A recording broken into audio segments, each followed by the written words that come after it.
ভালোবেসে বিয়ে করে আজ আমি জিতে গেছি। এই দেখো কত সুন্দর খাট আমার মা আমাকে দিয়েছে, দেখেছো?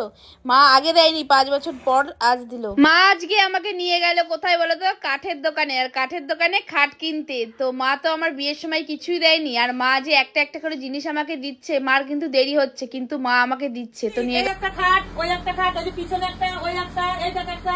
তোর যেটা পছন্দ তুই সেটা নে, যত লাগে আমি বুঝুন। যা তোর খালি পছন্দটা। সব খাটি সুন্দর, কি সুন্দর ডিজাইন, দেখো কি সুন্দর সুন্দর ডিজাইন। কিন্তু এগুলো কালার করা নাই, তো এগুলো তো ভালো লাগে না, কিন্তু এটা বেশি ভালো লাগতেছে। এটা ভালো লাগতেছে? ওইটা কালার থেকে তোর পছন্দ না? আমার বিয়ের সময় খাট দেয়নি। হ্যাঁ, এই যে এখন দেবে, বিয়ের 5 বছর পর। ওর পছন্দটাই এখন সব। তাহলে এটা ফাইনাল। তাহলে মালিক দাদার সঙ্গে কথা বল যে তাহলে কোনটা নিবি, পছন্দ কোনটা বল। হ্যাঁ, তাহলে এটা পছন্দ, ওর পছন্দ হয়েছে। তুমি এটা তাড়াতাড়ি তৈরি করো। কবের মধ্যে দেবে? পরশুদিন ফাইনাল আছে। আচ্ছা, তাহলে দেখো অনেক সুন্দর সুন্দর জিনিস আছে। এটাই নিলাম কিন্তু ফাইনালি।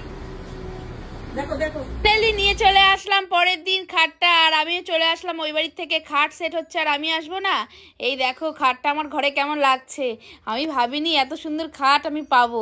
তবে মা না হলে কিন্তু কোনোটাই সম্ভব হতো না যে এত সুন্দর খাট আমার ঘরে থাকবে। তবে খাটটা কিন্তু আমার খুব পছন্দের। এই খাটটার দাম কত নিয়েছে জানো? 60,000 টাকা। 60,000 টাকা ক্যাশ দিয়ে মা আমাকে এই খাটটা কিনে দিল। আর এই দেখো আমি প্রসাদ খাচ্ছি। আজকে তো মনসা পূজার প্রসাদ সবাই জানো, তাই সবাইকে প্রসাদ দিলাম, মিস্ত্রিদেরও দিলাম, আমিও খেলাম। আর একটা প্রসাদ পড়ে গেল খাটের ভেতরে, তো আমি ভয়ে চলে গেলাম। তাই দূরে বসে বসে প্রসাদ খাচ্ছিলাম, এক কেরি প্রসাদ সব খাচ্ছিলাম। আর এদিকে খাটের সব কাজ চলছিল, খাটটা ভালো করে সেট করছিল। আর দেখো এই খাটটা কিন্তু সেট করছে কি হাইড্রোলিক দিয়ে, কারণ আমি যেন তলায় অনেক মালপত্র রাখতে পারি, তার জন্য হাইড্রোলিক সিস্টেম করে এই খাটটা তৈরি করা হচ্ছে। আর এদিকে আমাকে ঠাম্মা এসে বলছে কবে আসবি বাড়িতে, কবে আসবি?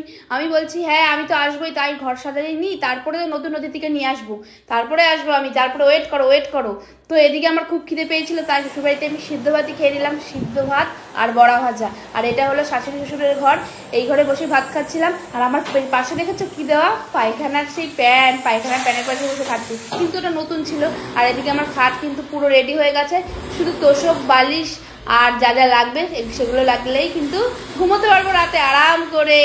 তো এখানে আমার এগুলো কমপ্লিট হয়ে গেছে, আর আমি বেশিক্ষণ বসবো না। আমার বর আবার চাগিয়ে তুলে দেখছে যে সিস্টেমটা কেমন, সব ঠিক আছে নাকি। তারপরে বললো ঠিক আছে ঠিক আছে, হেভি হয়েছে। বরের তো খুব পছন্দ, আর পছন্দ হবে না বা কেন, শাশুড়ি দিয়েছে বলে কথা। একদম তো আমার বরের মুখে আর হাসি আসছে না, যেমন খুশি তেমন আবার হাসি। আর আরামে রাতে শোবে বলে খুব আনন্দই আনন্দ, আনন্দই আনন্দ। আর এদিকে আমি কিন্তু বাড়ি চলে যাচ্ছি।